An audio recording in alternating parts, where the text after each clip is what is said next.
Ladies and gentlemen, welcome to this Solarplaza Nordics webinar, Project Development and PPA Outlook in the Nordics. Here with me are our guests for today, Mikkel Kring, part of our new energy, Katja Kerschke from the Norwegian Solar Energy Cluster, and apologies that we did not include, unfortunately, in the final slide deck presentation, also Bjørn Thorud Kjetil Mork from Multiconsult. Welcome. Apologies for the typo here, but I'm sure you'll have the chance to introduce yourself during the webinar.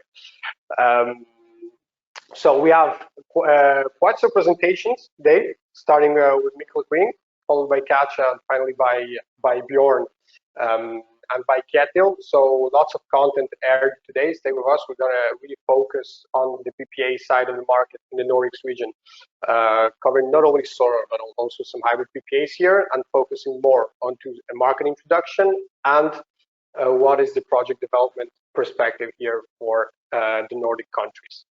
For those who are new or attending first time, well, Solarplaza, this is our mission. We focus mostly on conferences and on content related to the solar industry.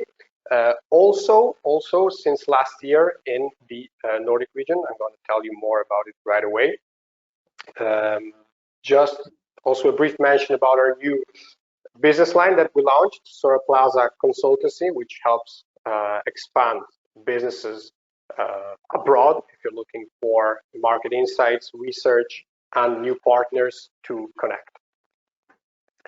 I was telling you about our presence in the Nordics market. So this year we're coming back on September the 30th in Stockholm for Solar Future Nordics conferences. You'll actually find more info at the link I pasted up here, and stay engaged with us for Solarplaza Nordics.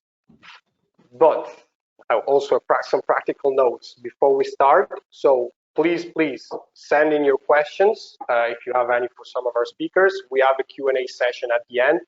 If you also experience some difficulties, please send them in. My colleague Tom is also on the line. We'll try to help you out here. And we will email you the presentation slides at the end of the webinar. So no worries about that. Quick introduction, Mikkel Kring, so part of our new energy, has Nordics and UK market, and previously covered role of head of the origination at Danske Commodities. Katja. So Katja is the business development manager at the Norwegian Solar Energy Cluster, previously involved in the NVGL, and senior market analyst at Innovation Norway. We'll focus on renewables. And again, Kjetil, Bjørn, you'll have to excuse me if you could not add your bio here on the last minute, but you'll get a chance to talk about Multiconsult here, what your role is, but I'm sure everybody knows Multiconsult, so apologies in advance for not having your bio here, but I would say at this point we can deep dive into the content. So what I'll do now, Mikkel, is I'll leave the commands to you, and you can start with your presentation. And again, just a reminder, if anybody has any questions, please send them here in the chat box, and we'll make sure to address them at the end of the webinar during the Q&A. Excellent. Thank you.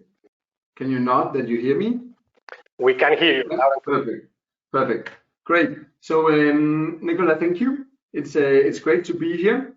And on a much positive note, I would say, it's now 1 year ago since we had this exactly the same event, a webinar where we also talked about the PPA market in the Nordics for solar. And I really feel that a lot has happened since then. So in my view, Denmark has really established itself as a strong market with a significant project pipeline, a significantly growing corporate interest in executing PPAs, and a very strong general support behind the solar market. That was already in the making 1 year ago and has been in the making for a couple of years, but now it has really positioned itself as a very interesting market with a significant pipeline. Then if we look at Sweden, that was, I remember some of the questions last year was sort of, yeah, will there be solar in Sweden? Will solar in Sweden be big? Will there be PPAs available for solar, and I can really say that this market is moving along with rapid speed at the moment. Advising developers and investors on PPAs, I would say that across the Nordic region, at the moment, every second week, we see a new corporate emerging with a tender or interest to buy renewable energy, and that's great. I mean, this is the future of solar and wind in the Nordics. We are paving the way as we did with wind.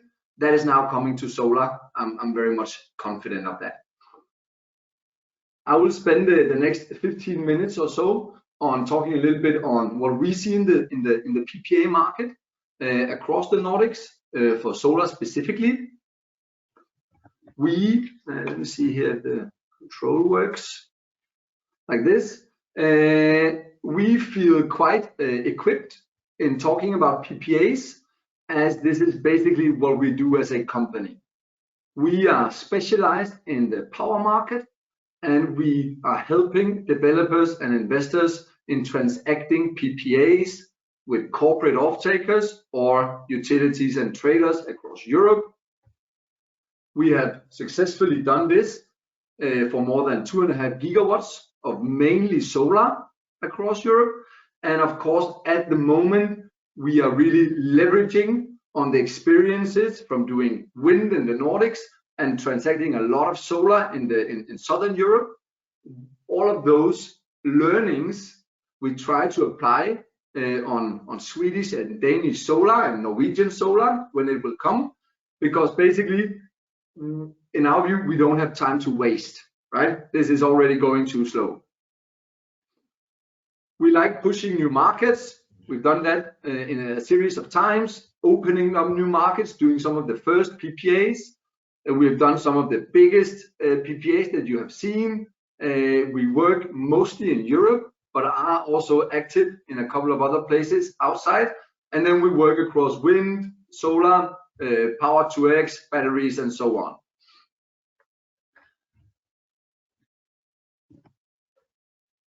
Good. So 3 key trends that we see right now in the Nordic PPA market. First one, we see a significant growth in corporate PPA interest, including what we call multi-buyer PPAs. So that means that you have 2 to 3 to 4 off-takers that will bundle together, and all of them buy power from the same project so that they can satisfy the volumes that are needed. As an example, we're working on such a PPA in Denmark at the moment, where you have one anchor off-taker that takes on the majority of the project, but then you have 2 other smaller PPA off-takers, 2 other smaller corporates that are then tagging along, buying some smaller volumes.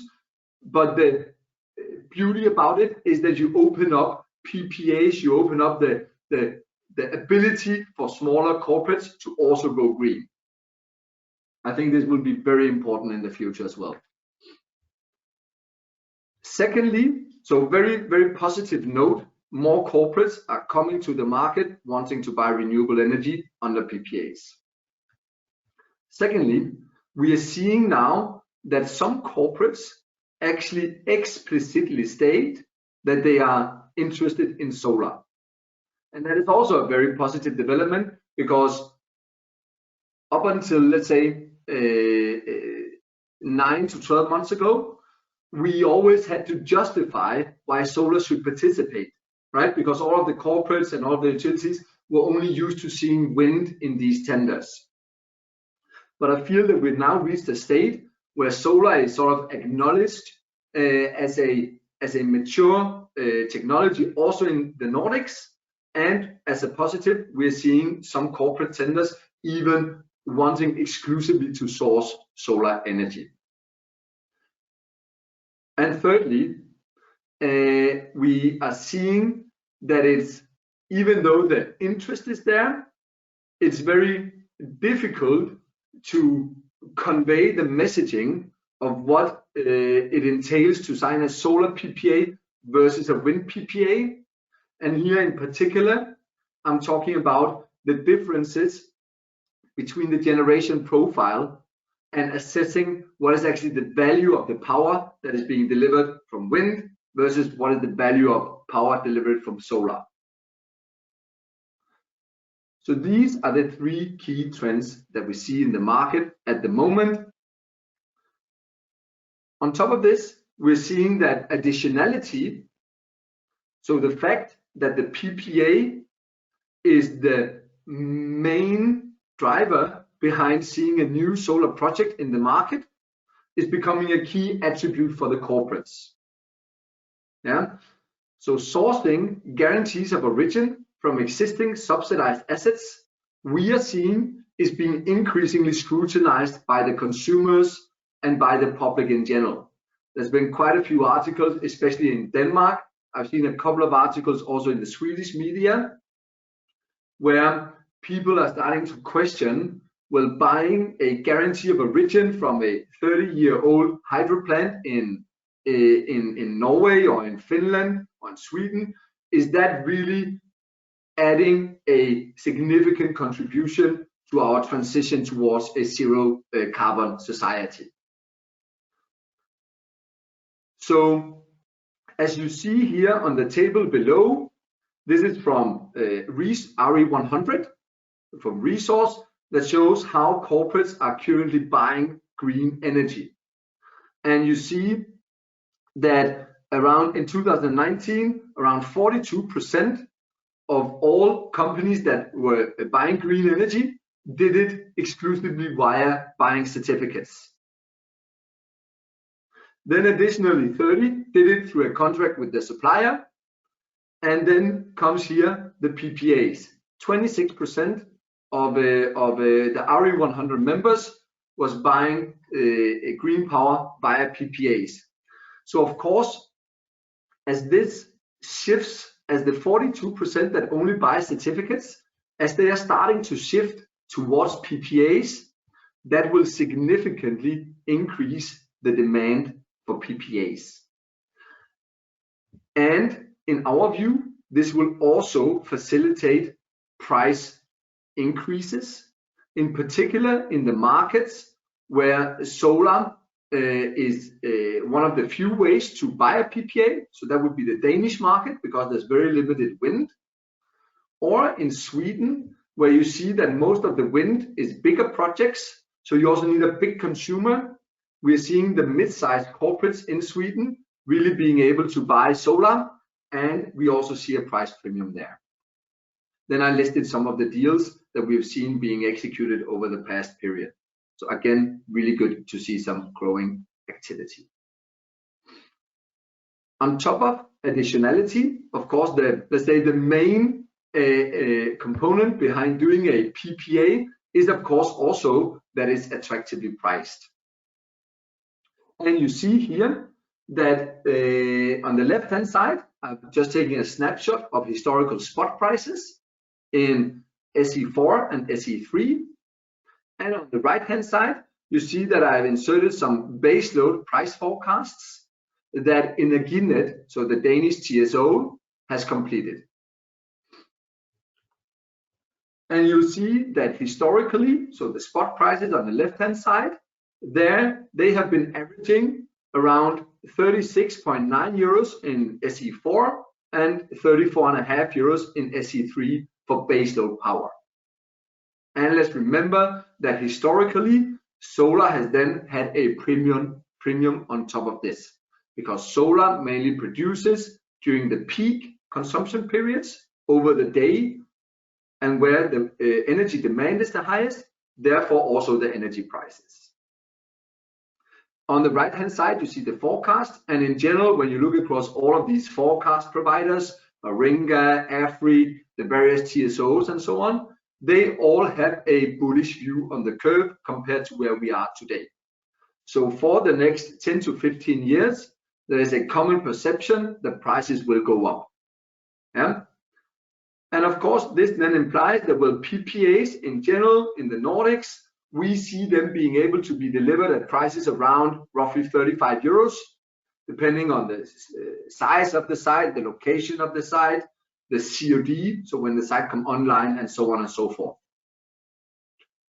So you'll see that with a price target of around 35, some projects lower because they are better projects, some projects higher because they have a specific geographical proximity to a factory or other features.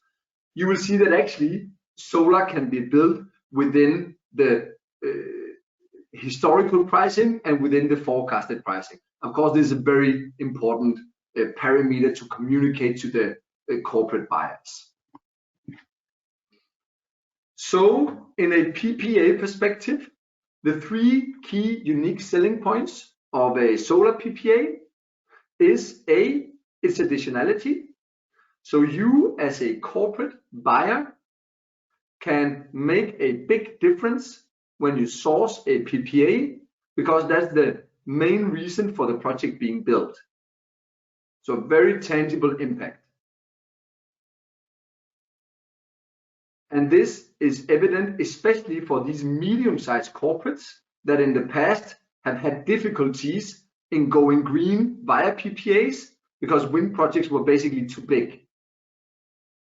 Second USP from solar is the cost competitiveness, as I just outlined. It's green energy and it's procured below long-term forecasts.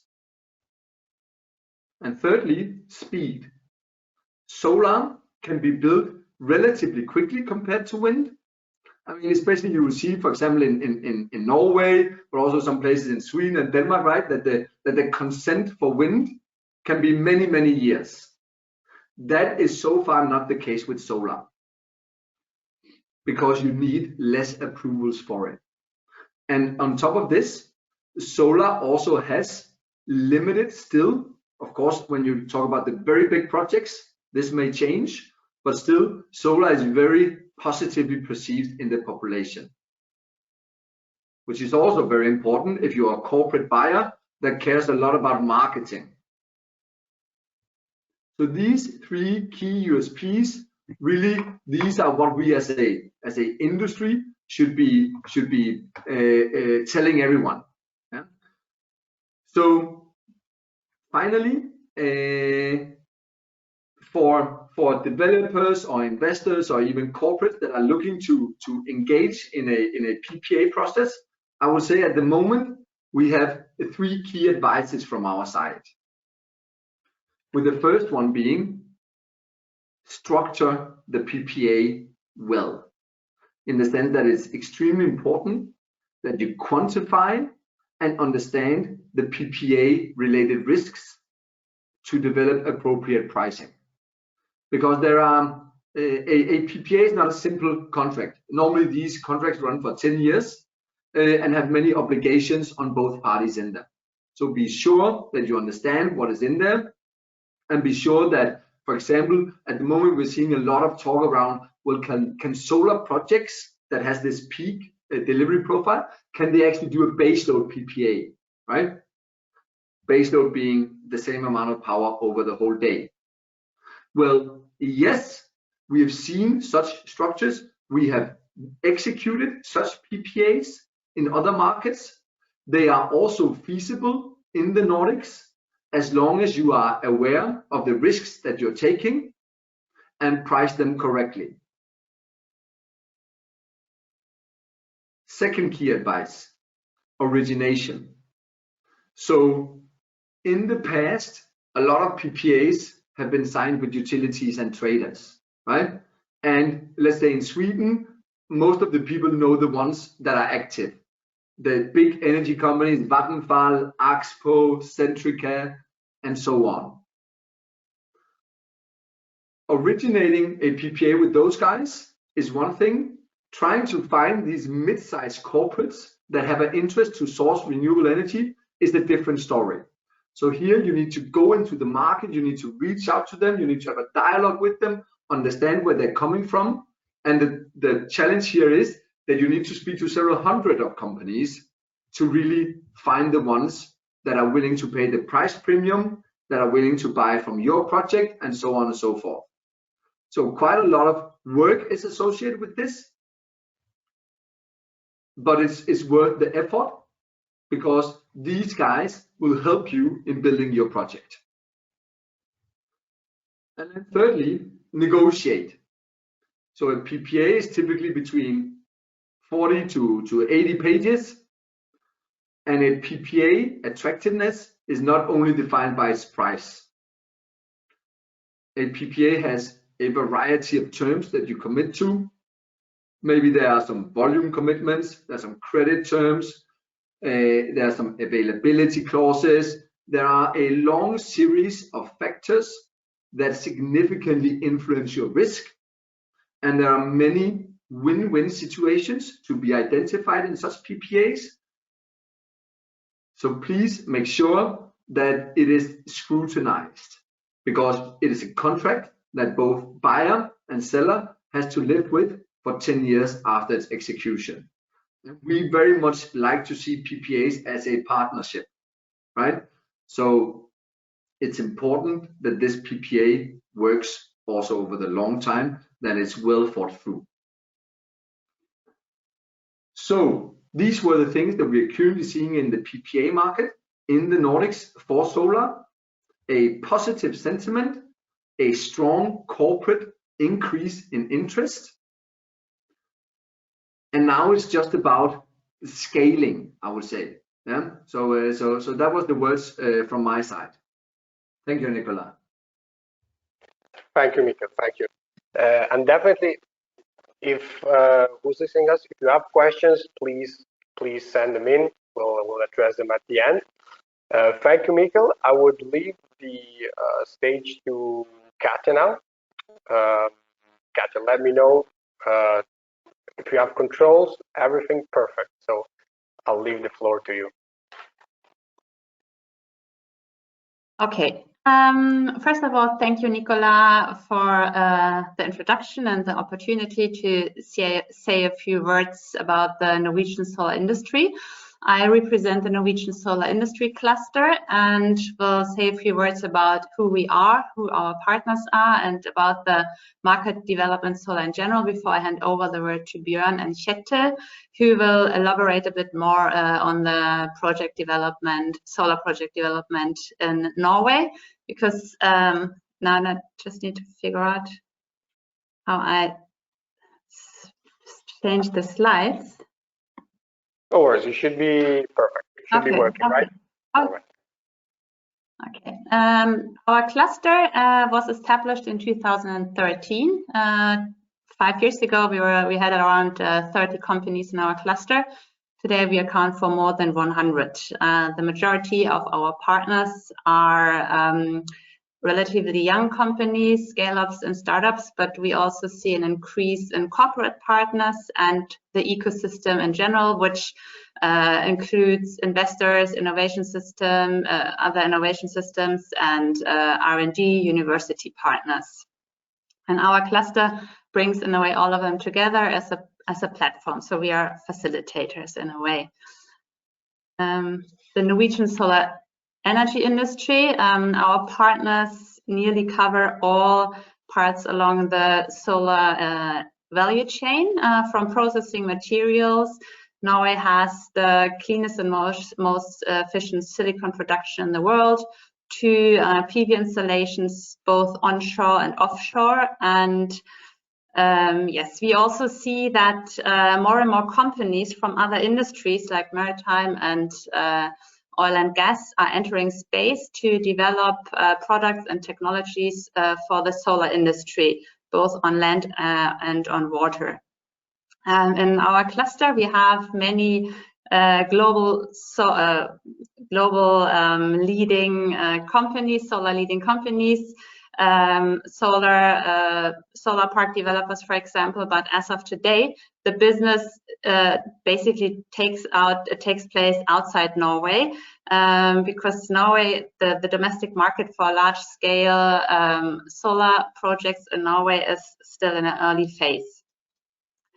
To put it in a context, Norway's renewable energy market, the energy mix is already about approximately 100% renewable, with hydropower as a backbone.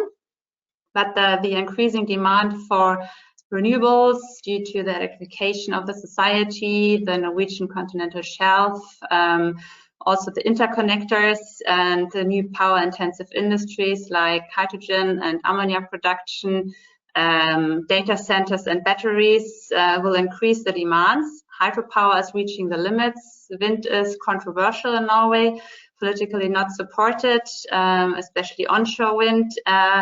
And here we foresee that solar will play a bigger role in the years ahead. About the solar resource in Norway, it's true. Norway is far north and the winters are dark, but this doesn't mean that solar production is less efficient, as indicated here in the slide. Solar panels produce, studies have shown that the production from solar cells in Norway are comparable to several other places further north. This is because solar panels are most efficiently at low temperatures and in combination with radiation intensity have a very high efficiency rate here in Norway. About the development, Norway, as I mentioned, is a small PV market, but with a big potential. It's still immature and only plays a small part in the Norwegian power production. But as we can see here in the slide, solar is taking up pace, and the installed capacity has recorded an enormous growth in the last couple of years. And the volume of installed solar PV capacity has almost reached 160 megawatt peak at the end of 2020. And the potential is set to that solar energy can amount up to 7 terawatt hours in the Norwegian power system. If we have a closer look at the installed capacity in Norway,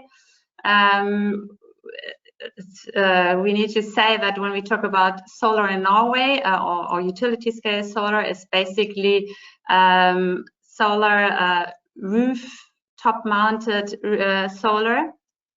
And here we can see that we can see a significant growth in the years from 2018 to 19.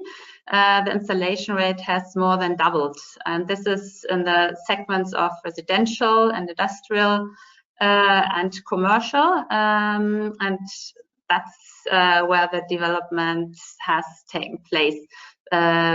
Also, building integrated and off-grid are niche segments in Norway, but especially building integrated plays a more and more important role here in the Norwegian market. The outlook is quite promising. Solar is on the rise. The development of the last years will continue in the years ahead, basically driven by the renewable, the increasing demand for renewable power. The Norwegian Energy Directorate estimates that the annual power consumption will increase by about 23 terawatt hours by 2040. And here, hydropower, for example, is reaching the limits. The potential for new hydropower is only about 7.6 terawatt hours, which leads to a need for alternative renewable power production and large investments in the years ahead. And here we see that solar can fill the gap, and up to 4 terawatt hours new solar capacity and investments between 10 and 40 billion Norwegian crowns are expected by the end of 2030 here in Norway. As mentioned before, when we talk about utility scale solar in Norway, it's basically rooftop PV systems that will dominate the Norwegian solar market in the years ahead. And here the technical potential only in existing buildings is estimated to more than 30 terawatt hours. And some, for example, the Norwegian Research Institute EFI even operates with an estimate of 50 terawatt hours, so it will be probably somewhere in between. Then the ground-mounted PV power stations, as I also mentioned, the project or Norway has several project solar park developers, but the business takes place outside Norway. We don't have any large solar parks here in Norway yet, but we do see an increasing interest in concessions to build and operate solar parks, as well as upcoming projects in the pipeline. And Multiconsult, which I have brought with me today, will elaborate more on this in a few minutes. Last but not least, when we talk about larger scale solar production in Norway, I would like to mention the fast growing segment of floating solar with a very high potential, where we do believe that Norway can take a leading position, build on the long-standing expertise from the oil and gas and maritime industry. We see that Norway is very well prepared to cover significant parts along the value chain, from the development, design, then construction of structures and anchoring systems, to installation and operation and maintenance of power plants. And last but not least, of course, these developments will also trigger new markets. Solar is not a standalone thing, so this will trigger energy storage and smart system and other markets, but I will not go much further into that. I would rather like to introduce Bjørn from Multiconsult. Multiconsult is one of our core partners in the network. Multiconsult has approximately 10 years experience in the solar industry, mainly in sub-Sahara Africa and Asia. And the competence within solar involves the development of large-scale solar plants, and they are also transaction advisors and involved in floating solar. And now I hand over to Bjørn. Thank you very much. One last slide. I just wanted to point out that we have a report, Roadmap 2030, which you can download. It's Norwegian, but Google Translate works pretty well here. So here you will get more figures and numbers for the different segments within the Norwegian solar industry. Thank you very much. I can confirm. I tried it, works very well. So indeed. Thank you, Kat.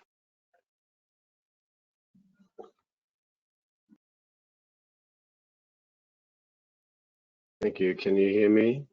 Can you not? Yes, we can hear you. We can hear you. Perfect. Very good. Thank you, Katja and Nicola. My name is Bjørn Thorud from Multiconsult. I will give the presentation together with Kjetil Mork, colleague of mine. My field is rather the technical side of solar power plants, whereas Kjetil is on the approval process and an expert on the approval process, and has been working with this for like 15 years. He will present some news about the approval process in Norway. We've given this small presentation the title Ready, Get, Set, Go, because we are actually now just kickstarting at least what we think is the ground-mounted solar power plant market in Norway. And as a matter of fact, actually today, the first announcement was out that a Norwegian company has at least announced their intention to build a solar power plant with size between 50 and 200 megawatts just north of Oslo. So that was the first announcement seen on that size. As for Multiconsult, like Katja mentioned, we work in sub-Sahara Africa, which is our kind of home market, but also Norway and Sweden and Denmark. I would like to start my presentation with the picture that you see to the right here, which is from the construction of the solar power plant in Glava Energy Center, which is probably the first ground-mounted solar power plant in the Nordics. which I designed and built together with my colleagues in Scatec at that time, Scatec Solar, in 2009. And the two people you see putting up the module here is Alf Bjørseth, who is the closest to the camera. That's the founder of REC and Scatec. He's got his hands-on experience. When we built this power plant, actually, we asked the Swedish authorities, how do we do that? What is the approval process? What is the concession rights? What's the technical criteria? And they never answered us. And in the end, actually, what they said is that, why don't you guys just build it and tell us how we did it afterwards? And then we'll make the rules. So that's kind of a funny story, and those days are definitely over. So today we have to follow some approval processes, which we will come back to. Like Katja also gave a nice introduction to us why solar power plants have become relevant in Norway. I think say the energy transition, the electrification is a huge driver, and 26 terawatt hours in new power demand is expected by the end of 2040 by the Norwegian authorities. But then there are big uncertainties, like the Equinor, the big operator of the oil and gas platforms, is planning to electrify their own oil rigs. That's going to take another 15 terawatt hours. And then we have some big industrial plants coming on. So some even expect 80 terawatt hours to be the new demand. So there's a big uncertainty, but everyone seems to agree that the power consumption will go up. Now, as for onshore wind, that has come to a halt, more or less due to political issues in Norway. And for those interested, Kjetil knows all about that because he's been involved in much of the approval processes. And that remains, what remains then is that you can build hydropower, which has a remaining potential of 67 terawatt hours, unless you want to build into the protected areas. And then you have energy efficiency, which is hard to really to get, which has another 10 terawatt hours.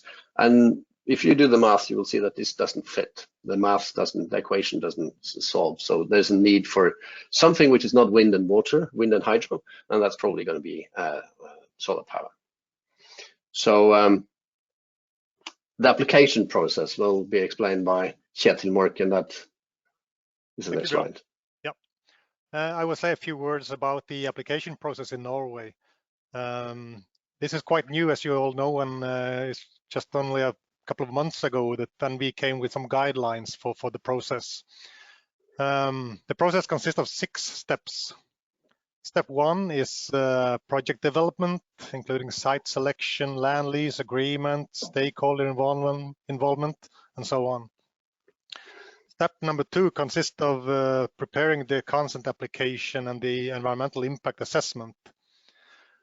These reports are submitted to NVE, and NV will send them on a public hearing. This hearing process normally takes like 2 or 3 months. And when NV receive all the various statements from the stakeholders, they will assess the project, the pros and cons of the project. And the final decision will be approval or rejection of the application. If NV approves the application and it is appealed by some stakeholders, they will send it over to OED, which is the ministry, for processing of the appeals. And the handling of the appeals in OED can lead to that OED will uphold the decision from NV and give a concession, or it can lead to a rejection. But finally, in step 6, NV or OED will issue the permit, and NV will also follow up during construction. If the project is not appealed, you will save some time, and NV will issue the permit and the permit requirements. Next, please. So then the question is, how long will this take? What will be the duration of the application process? And this is a guesstimate from my side based on my experience from wind and hydro. I think perhaps, as was said earlier, that it might be an easier process for solar projects, but we don't know yet. So I would assume like 2 to 3 years for small, less controversial project, which is not appealed, and maybe up to 4 to 5 years for large and controversial project, which is appealed. This is a guesstimate. Next, please. Some words about the environmental impact assessment. If you want more information about the requirements for the permit application itself, there is a guideline on NVE's website. You can have a look at that one. An EIA is mandatory for ground-mounted solar PV plants in Norway. And NVE say that the EIA shall, as a minimum, cover visual impacts on the surrounding landscape, including visualization of the plant, cultural heritage, flora and fauna, pollution, agriculture and forestry, and impacts on the local economy, employment, and so on. Other topics might also be relevant depending on the site. Next, please. Yeah. I will also say a few words about finding suitable sites, the screening process. There are, lucky enough, vast amounts of free geospatial data in Norway. And we have developed a comprehensive GIS database for this purpose. We have used this database now for many years for finding good sites for wind power projects, and this can easily be adapted also to solar projects. So in this database, we have yearly average irradiance, we have climatic conditions, we have information about existing infrastructure, roads, grid, substation, and so on. We have the municipal plan status, we have property boundaries, and we have lots of environmental information on protected areas, wildlife habitats, endangered species, cultural heritage site, recreational areas, polluted sediments, agriculture, forestry, and so on. Then we perform an overlay analysis where we combine all the layers to find the best sites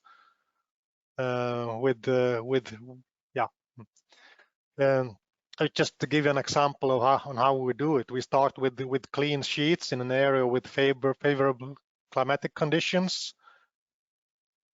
Next. Then we add information on municipal plan status, property boundaries, transmission lines, substations, roads, and so on. Next, please. Then we add information on agriculture, forestry, conservation areas, wildlife habitats, endangered species, cultural heritage, recreational areas, and so on. And we have already prepared like a predefined set of criteria where for this process in order to find the best area and where the potential impacts on the environment is least and where the chances of getting an approval is highest. Yeah, I think that was over to you, Bjørn. Thank you. As compared to some other markets, we have a few technical challenges in Norway that differs a little bit, especially from, say, Denmark and the south of Sweden. And although you will find them other places, like in Canada. But I would like to just give a very short description on that, because it has to deal with how do you or your investor perceive the risks of building a solar power plant in a snow-rich area. So what you see here actually on the picture is the northmost solar power plant that I'm aware of, which is our kind of a solar power plant mock-up that we have at Spitsbergen to the north. It's 78 degrees north. Anyway, what we are testing here is soiling, snow covering the modules, and snow drift. In order to see how does this change the design criteria for a solar power plant. And we have had this up and running now for a couple of seasons, and we see that it is actually necessary to change the design. Now, how does this relate? This is definitely, of course, the case up in an Arctic area, but it's also actually relevant to some areas on the Norwegian mainland, especially if you go to areas where there is a lot of snow and you have a lot of wind. Then you will have losses generated by snow covering your modules, and you may have even larger losses if you don't design your solar power plant correctly. Now, the interesting part about the photo that we see to the right here is that it's designed according to the principles you would use if you were in the middle of Europe. And clearly what we see here is actually it doesn't work, because huge piles of snow is being built up here by the wind.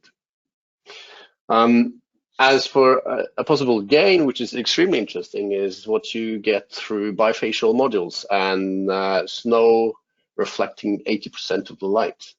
So for this actually test site up here, and of course it goes for all solar power plants north of the polar circle, is actually that you will have what you see here is actually a graph displaying the bifacial power output. This is the front side and this is the back side.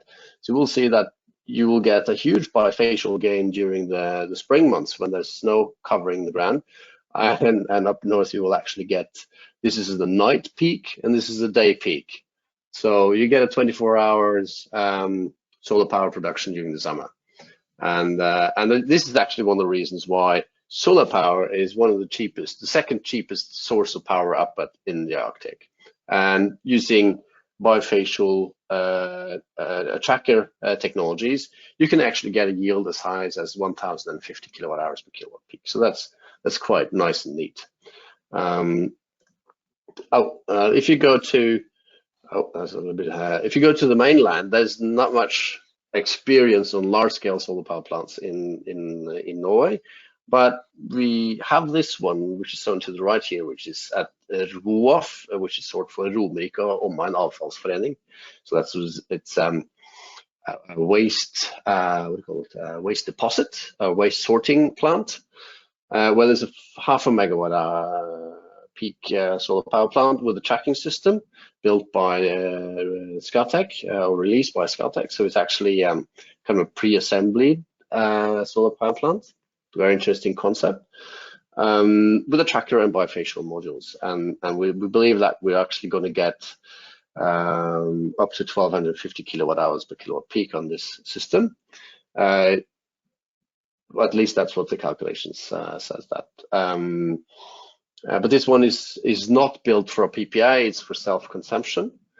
It's also rather small, but it will, or the intention of this is actually to say gain trust on how the solar power plants could be operating in the Nordics. The technical trust, and of course, the yield, how much does it generate? Will it be able to remove or get rid of the snow during winter? And what is the actual gains of the bifaciality factor? And how does that turn into the bottom line? We also have a Norwegian technology which is called Weight Watcher, where you actually add power to the modules. You actually use it to melt snow. So that's something what one might look into. But getting back to Mikkel's subject, which is PPAs, we do actually have a lot of experience on PPAs in Norway, but that's a different type, because it's related mostly to large industries and aluminium production industries, metallurgical industries. So now there's a very good experience from the onshore wind sector, where there have been a number of rather large PPAs financing or involved in the large wind power plants that have been built in Norway through the past years, which is now unfortunately coming to an end. In these PPAs, the majority of the off-takers are actually industrial, like I mentioned. So you would find like Norsk Hydro, which is an aluminium producer, as one typical off-takers, and kind of similar companies like that. And the volumes are often larger than 200 gigawatt hours, could range from 200 gigawatt hours to 1 terawatt hours, and it would be valid for 5 to 25 years. For some of the wind power plants, the kind of the share of generation sold through the PPA is between 25 and 100%. So, but of course that depends on the risk profile one would like to have. When it comes to, say, the green part of the market, I have to admit that the wind power market has been much powered by the cost efficiency. You know, they're cheap, even cheaper than hydropower. When it comes to solar power, we don't expect that to be so competitive that it's going to compete with both wind and hydropower, not at the beginning at least. But there is a kind of an unexplored market as for purchasing green power instead of, you know, getting the green certificates like what Mikkel talked about. We see there is an increased interest for green assets and you know, being the real green and not doing the greenwashing exercise.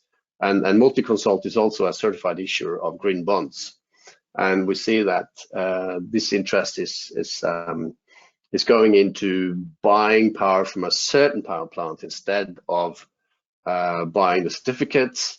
But what we have seen up to now with some of our clients, what they're actually doing is that they build their own power plants, like ASKO, which is a big grocery store or a handler of groceries in Norway. They've actually built their own wind power plants and implemented more than 10 megawatt peaks on their own rooftops. So they buy their own production, they build their own production capacity. But I think we will see more companies being interested in buying from others now in the time to come. So yeah, I think that kind of sums it up. My time's up. Thank you for your attention. Thank you. Thank you very much, Bjørn. Thank you very much, Katja. Let's go to the questions. We're a bit outside of the time, but we'll try to keep it brief. Let me just quickly move here. Maybe, Mikkel, maybe we can start with you. We'll keep out the questions to two. Apologies, we cannot stay for too much time. Mikkel, starting with you. So you mentioned before about the multi-buyer PPAs, right? So curious to know here, what is the process of how actually do you pool, or how those companies trying to enter, multiple companies trying to enter into a PPA contract get together? Like, where does it all start, given that this is actually a trend that you're seeing in the market? Sure. So we actually see starting with the corporates that they talk together. Yeah. So it can start from two places. One place, and that's the point that we've seen, is that a couple of corporates have been talking together. They are very often located in relatively close proximity geographically. Yeah. And they say, okay, actually we want to go green, but we know that we're too small to do it on our own. So they go scouting the market. That's the, let's say, that's the, they pull some PPAs from the market. Then the other way around is, of course, that as a developer, you try to find a couple of corporates that can then buy from your bigger project. Yeah? Either you try then to sign the contracts simultaneously, or you sign them also at different times over some months, right? But I think that the key point is that where I think this will make sense, I think that you very often need what I would call a anchor corporate. Yeah? So you need sort of, let's say it's a PPA for 50 megawatts of solar. Yeah? Then you need one of the corporates to buy 20 to 25 gigawatt hours. Yeah? And then maybe two other corporates, they buy 5 to 10 gigawatt hours each. So that you have, and then is the big corporate who steers the conversation and is the main interface. That is the way we've seen at least it working the best. And bear in mind, right, that this is something that we are seeing. It is not something that has been executed. A lot of deals of this kind. A couple of deals have been in the press of these kind of PPAs. Most recently, I think that it was 4 corporates. So Norwegian, a chemical company, Philips, the technology company, and 2 more companies. They did a PPA with a Finnish wind asset. So 4 buyers, 1 wind asset for their pan-European factories. Yeah, that is a little bit larger scale. That was for wind. The deals that I'm talking about here, those are more small scales for solar in the sense of 30 to 40 to 50 megawatt hours, where you have 1 big corporate and then a couple of smaller corporates that tag along. Of course, the key point is that, I mean, that the contract needs to be the same for all of them and so on, to not have too high transaction costs. Okay. Yeah. So I think that was the feedback on that. Bjørn, it was quite interesting to see, if I may, on the yield actually in Norway that you can get from solar. I was that was some good numbers that you were showing, around 1100 megawatt hours per megawatt installed per year. That's quite good. I mean, that's what we see also in quite some places in Denmark and also in Sweden. And I would actually have expected lower yield simply due to the radiation. I thought was lower. But is that because the radiation is not really lower, or what is the explanation?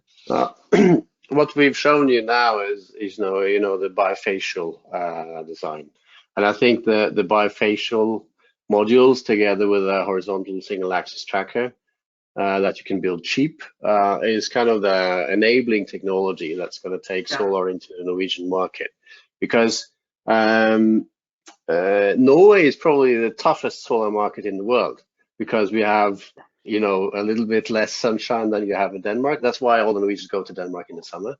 and we also have very low prices. So, you know, against all odds, actually, we've been able to develop this solar industry. And this bifacial HSAT technology is what gives them a boost. And what we have in Norway is that the springtime is a time of the year when the prices are high, because we have you know, the hydropower reservoirs are being emptied. All the precipitation has come as snow during the winter, and the reservoirs are being emptied, but it's still cold, so there's no refilling of the reservoirs, and people are using a lot of power. During those months, which is say end of February, March, April, May, those are actually the highest producing or the most productive solar months in Norway. And during those months, we have snow on the ground as well. So you get an 80% reflection, you know. So the bifacial gain is between 10, 15, almost 20%. So that's why you get these high numbers. That's interesting. And even you have trackers in Norway, in spite of the cold weather and minus degrees and everything. It doesn't mess up the mechanics. Actually, what is really interesting is that you have if you look at the spot prices, especially this time of the year, the spot prices are high in the morning, they're lower during the midday, and they're high in the evening, which is a perfect fit of the production curve that you will get from a HSAT system. So you will produce more in the morning, a little bit less during the midday, and more in the afternoon. And you know, Norway is becoming quite electrified. So what happens in the morning is that everyone is heating their electrical car, which is connected to the grid, before they go out and drive for work. And when they go home, they plug in the car and they start making dinner. So that's why you don't get a midday peak. You get a morning peak and an evening peak. And at that time, when the reservoirs are almost empty, that's when you get a high price. So those are quite interesting if you look at the spot market prices. Also, you will actually see that the spot market prices, we have 5 price areas in Norway, and the highest prices are in the south. Exactly the same price, the areas where you find the highest solar irradiation. So we think that timing for solar power plants in Norway is now, and we are also talking to a number of companies who are really now entering into the race. That's why we chose the title we did for the presentation. Absolutely. We have also one broad question, not sure. Let's see if we're able to ask them, which actually regards the CO2 footprint of PV modules and how they are viewed in Norway alongside with ESG criteria. Now I know it's a very broad question, so I don't know. I'm not sure if we're able to ask it with regards to ESG criteria for PV modules. I'm not sure here exactly what is intended, so maybe whoever asked this question, if it can be slightly rephrased. I don't know if anyone here within our panelists here has an opinion or can comment on this one. Well, I can give a more broad answer to that, but ESG requirements, EU taxonomy, it's today's buzzwords. It's also accelerating the energy transition. You know, funding costs is of course also a driver. I mean, that is pushing the market or renewable investments in the future. And with PV panels, for example, we have Rex Solar among our partners with a very low, due to the silicon production, you can say, or the components or material that goes in solar panels will probably play a more increasing role in many countries and projects. So if you think of the life cycle and the whole project, this will also be more relevant and important in the years to come. But maybe Bjørn has also an opinion here on that, the technical expert in our group. Yeah, well, actually, so Asplund Bjerke, another partner of the group, has contributed to making the environmental product declaration for solar panels, and also doing that together with Norsun and Elkem, and thus looking into what is the environmental footprint of the Norwegian producers, and at the same time setting the stage for everyone else. Because an environmental product declaration is international, so everyone has to do it in the same way. So that's what we see actually slowly coming into the market now, that if you want to sell your modules in Norway, at least for the public purchasers, you will have to bring up what they call an EPD, environmental product declaration. That goes very much into the building sector. I don't know if that answered your question, actually. Yeah, I mean, it was very broad, so I don't think there's a right or wrong answer here, but definitely, I think we shed some light here. Well, I would say there are still more questions, but we're also here a bit time constrained. So I would say, well, first of all, thank you very much for being with us. My colleague Tom actually managed in the end to update all the headlines correctly. So here, if you want to reach out to panelists also privately if you have questions, we will of course share the presentations via email with a short survey. And I think just a small reminder regarding our activities as Solarplaza in the Nordic region. So we will see each other in Stockholm, of course, fingers crossed, given the whole situation, but we're positive, on September the 30th at our second edition of Solar Future Nordics. At this point, thank you very much, really, to all of you, Katja, Bjørn, Kjetil, Mikkel, thanks for being with us. Thanks for sharing your content, your insights. Who attended knows how to reach you, so I'm looking forward to having you again soon with Solarplaza. It was a pleasure, Nicola. Thank you for the invitation. Thank you. Everyone have a great day.